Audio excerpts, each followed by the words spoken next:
యోగా డేలో అందరూ కూడా పార్టిసిపేట్ చేస్తారని మళ్ళీ జూన్ 20 కూడా మళ్ళీ ఇదే కార్యక్రమం మనం చేస్తాము. అందులో కూడా పార్టిసిపేట్ చేస్తారని మనసారా ఆశిస్తున్నాను. అయితే ఇందులో భాగంగా మరి యోగాసనాలు అనేవి యోగా అనేది అందరూ కూడా ఆరోగ్యం పరంగా అందరికీ అవసరమే.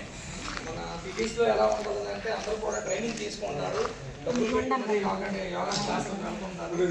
గవర్నమెంట్ మనకి ఫ్రీగా యోగా క్లాసులు నిర్వహిస్తామని చెప్తున్నారు. కాబట్టి దాన్ని మనం సద్వినియోగం చేసుకోవాలని కోరుకుంటున్నాను. అయితే ఇందులో భాగంగా కొన్ని ఆసనాలు చెప్తాను నేను. దయచేసి వాళ్ళందరూ మీరందరూ చేసినట్లయితే అదే మన గవర్నమెంట్ సంబంధించి